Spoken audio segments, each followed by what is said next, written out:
दोस्त मेरे अपना प्रदेश के अंदर रहिंदे ने, जिहड़े भाई प्रदेश च ज़िंदगी बसर करते पे ने अपने वालदैन आस्ते, अपने बहन भाइयों आस्ते, अपने बच्चों आस्ते वो प्रदेश जिहड़े न गए ने अपना रोज़ी के सिलसिले के अंदर, कारोबार के सिलसिले के अंदर, ताकि जिहड़े मेरे पिछले बहन भाई ने वो एक अच्छी ज़िंदगी गुजारन, उन्हां दा जिहड़ा अपना वो मामलात ने ज़िंदगी दे वो बेहतर हो जान, ताकि वो भी एक खुशहाल ज़िंदगी गुजारन। अस्सलाम वालेकुम। मैं उम्मीद करना सारे दोस्त ठीक होंगे। तो अज की जिहड़ी वीडियो वो जिहड़े साडे भाई, जिहड़े दोस्त, जिहड़े भरा सज्जन बेली अपना प्रदेश जाते ने, प्रदेश जिहड़ा ना वो कटते ने अपना कारोबार के सिलसिले के अंदर, रोज़ी जिहड़ी वो उत्थे रिज़क अपना वो कमाते ने, तो वो सारी उम्र जिहड़ा ना वो प्रदेश के अंदर कट देंदे ने, ताकि जिहड़ा साडा पिछला परिवार, जिहड़े साडे पिछले अपना भैन भाई ने, साडे पिछे माँ प्यो है या जिहड़े साडे बीवी बच्चे ने पिछे, वो एक जिहड़ा ना अच्छे तरीके दे नाल अपनी ज़िंदगी जिहड़ी वो बसर कर सकन, ताकि जिहड़ा ना वो एक बहुत ही माशरे दे अंदर जिहड़ा ना वो अच्छे तरीके दे नाल रह सकन। तो वो खैर इस हवाले नाल बहुत सारियां उन्हां दियां ख्वाहिशां भी वध जांदियां ने कि असां एक जिहड़ा ना वो अपने अच्छे तरीके दे नाल एक मकान बनाना है, कईयां दी ख्वाहिश होंदी कोठी बनानी है, कईयां दी ख्वाहिश होंदी है वो गड्डी लैनी है, तो अल्लाह ताला वो पूरियां भी करदा है कईयां दियां, तो खैर कईयां दियां नहीं भी होंदियां। भाई प्रदेश की ज़िंदगी गुजारते हैं, पिछू कईयां दा वालदैन चला जाता है, वो बाहर होंदे ने, तो कईयां दा जनाब वो भैन भाई चले जाते हैं ज़िंदगी तो, दुनिया फानी तो चले जाते हैं, कईयां दे बच्चे चले जाते हैं, कईयां दे बीवी चली जाती है। इस तरह बहुत कुछ जिहड़ा ना प्रदेश के अंदर रह के खोंदे ने, तो वो खैर एक रोज़ी के सिलसिले च गए तो होंदे ने, खैर वो कमाई तो करते होंदे ने पे, पर वो अपना पिछू जिहड़ा ना बहुत कुछ जिहड़ा ना वो उन्होंने खोया हुंदा वे कि अपने जिहड़े ना वो माँ बाप दा वो अपने हत्थी दफना भी नहीं सकते, तो वो कई ऐसे मामलात हो जाते हैं उन्होंने जिहड़ा। सो ये सारा कुछ तो तुसी भी जानते हो, तो मैं भी जानना, ये सारा कुछ हो जाता है। तो अपना जाने अपनी जिहड़ा मेन साडा मकसद है वीडियो बनाने का, मेन जिहड़ी टॉपिक है साडा जिहड़ा अपना जिहड़ी गलबात है, वो गलबात है वे कि सारी उम्र एक बंदा प्रदेश के अंदर रह के आउंदा है, इन्नियां तकलीफां उत्ते सहंदा है, पिछों की कुछ गवा देंदा है, ताकि जिहड़े मेरे पिछले ने वो खुशहाली की ज़िंदगी गुजारन। तो वो एक वो टाइम आउंदा है कि वो आंदा है हुण जिहड़ा ना मैं बड़ा अरसा कढ़ लिया है प्रदेश के अंदर कि मैं अपना जावां पिछे, अपना बीवी बच्चियां अपने भैन भाइयों के अंदर जाके जिहड़ा ना जिहड़ा एक जिहड़ी मेरी ज़िंदगी रह गई उन्होंने एक अच्छे तरीके दे नाल गुजारन की कोशिश करता है कि ताकि मैं उन्हें सोच होंदी एक उहदी खैर, तो वो जदों वापस आंदा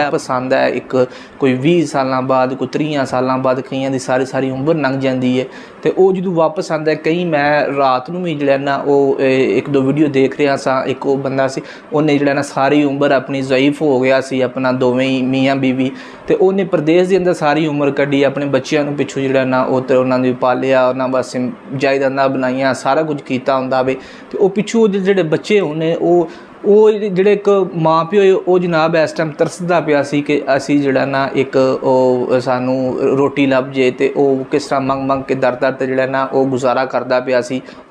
तो सारी उम्र जिहड़ा ना वो प्रदेश के अंदर कट लेंदे। ये गल्लां बातां रखण दा तुहाडे एक मकसद है वे कि मेरे भराओ सज्जनों बेलियो कि जदों तुसी प्रदेश के अंदर जांदे हो, जिस तरह हुण करोना आया तकरीबन 2 साल तो जिहड़ा ना ये मामला चलदे पे ने, तो कई साडे भरा सज्जन बेली इत्थे आए ने पाकिस्तान छुट्टी गुजारन, तो वो फसे पे ने, तो मतलब कईयां दे कोल ऐसे वो हुनर भी नहीं है, वो इत्थे काम भी नहीं कर सकते, तो बड़े सारे मसले मसाइल हुंदे ने। तो तुहानूं ये गल करन दा मकसद है कि तुसी जदों बाहर जांदे हो, एक अरसा कढ़दे हो, तुसी इंदा कोई सिस्टम लाओ, इंदी कोई प्लैनिंग करो, इंदी कोई बजट कड्ढो, ताकि जो तुसी वापसी आओ तो तुसी इंदा कोई कारोबार इत्थे पाकिस्तान के अंदर रखिया है, या पिछे जिन्हां दे तुहानूं कोई इतमाद है, या तुहाडे कोई बच्चे ने, या तुहाडे कोई अपना बहन भाई ने जिन्हां दे तुहानूं इतमाद है, उन्होंने कोई ऐसा हुनर अपना काम शुरू कराओ, कोई ऐसा कारोबार शुरू कराओ, या खुद तुसी जो छुट्टी आंदे हो कोई इंदा सिस्टम जुगाड़ ला के जाओ, ताकि तुहानूं किसी टाइम भी मसला बनता है, जिस तरह उन्होंने यकसुदामी करोना आ गया, तो कई भरा इत्थे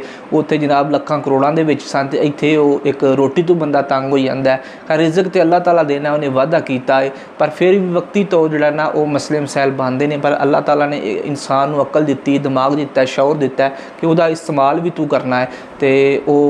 उस हालात नाल ठीक है। तो वो जदों मतलब कि इत्थे कोई इंदा जुगाड़ ला के जाओ तुसी कि जिहड़ा तुहानूं जदों भी आओ तुसी अपना एक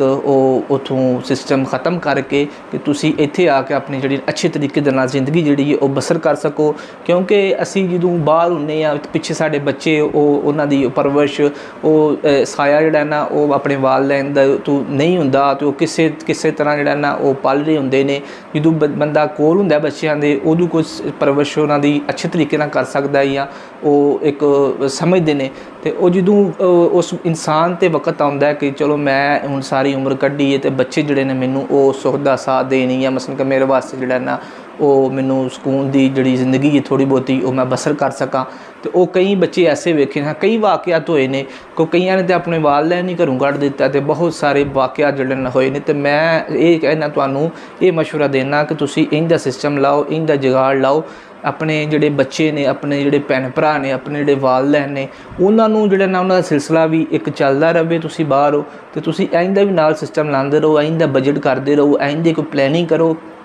कि जिहड़ा ना तुसीं जदों बाहरों प्रदेश तो छड्ड के आओ अपना एक जिंदगी अपना एक अरसा जो गुजारिया हुंदा है, तो तुसीं आके इत्थे पाकिस्तान दे अंदर रह के इत्थे बड़े सारे काम ने, बड़े कारोबार ने, इत्थे बंदा करन वाला होना चाहिदा ते भुक्खा नहीं इंशाअल्लाह मरदा। तो वो फिर तुसी उन्होंने अपना एक जिंदगी जी तुहाडी उन्होंने आसान तरीके दे नाल गुजारन की कोशिश करो। तो दोस्तों मैं उम्मीद करना तुहानूं वीडियो अच्छी लगी है, तो अच्छी लगी कमेंट च अपनी राय जरूर दिया करो। तो जो दोस्त चैनल पर नए ने वो सबसक्राइब करो। तो मिलने इंशाअल्लाह नैक्सट वीडियो। तो अल्लाह हाफिज़।